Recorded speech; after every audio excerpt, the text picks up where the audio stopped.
Racine retains her unbeaten status here in the Eastern Cape. Third run, third win, and this time she's really pulled it off with aplomb. What really excites me about her, to be a good sprinter, you need to have pace and a finish, and that's exactly what she's got. 100%, yeah. She won with authority today, Nadine. It's quite funny. We've had a slight tailwind and the track's running quick today, and knowing that this filly has got natural speed, I felt that, it was going to be to my advantage with 54 on my back to jump out and get her rolling.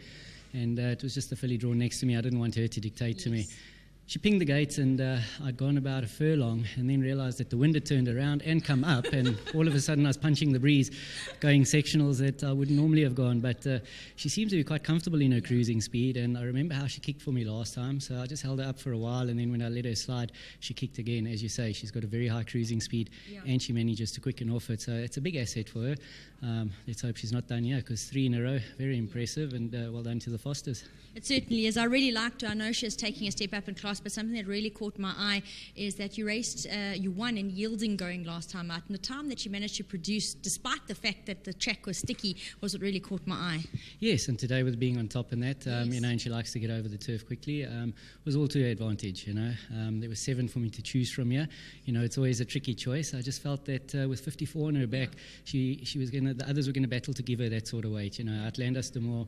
A filly that's very capable on her day, but I think it was about 7.5 kilos. I just felt, this filly still got a bit in hand, and she's shown that today. She's won well.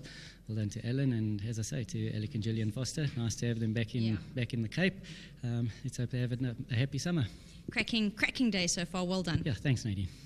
Once again, Alan's going to come have a chat, and Greg and him have partnered up 4 times this afternoon, and Racine coming through well. Greg actually did allude to the fact that he had to make a choice out of 7 horses, and I actually touched on that this morning and said, well, it's quite a hefty choice to have to choose from 7, and there were quite a few with decent form alone from your yard. Yes, no, they were Nades, and they ran well accordingly, and this filly, though, take her hat off. She just seemed to be improving leaps and bounds, and she bounded away from them today from, the start. She certainly did. It was always everything under control, and very well done so far. You've scooped the 4 winners. We've got 1 race to go, so congratulations. Thank you, Nadine. Good day there from trainer Alan Greff. And next up we have Lavina Whitman joining me, and she is the world president of Skull International. Of course, the Skull race day today. Lavina, great to have you joining us. Thank you, Nadine. And I've got a comment on your magnificent your medal. I think it's fantastic. It really, really does look good. And Skull, what is Skull? Skull is the largest travel and tourism organisation in the world. We have 14,500 members in 90 different countries. We're the only organisation that represents every sector of the travel and tourism industry. Well, that is really, that's a huge and awesome task, actually. And having a look here, how are you still relevant in a stage where social media dictates after 85 years behind you? When you say social media dictates, I don't agree with you. We have successfully managed to do social media as well as the normal personal networking. Remember, networking can be done person, face-to-face, and social media-wise, and we've managed to have them in a very good relationship.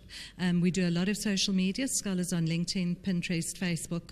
That is a lot of advertising, but nothing takes away your face-to-face networking, and that's our main sort of function, is networking amongst travel and tourism professionals.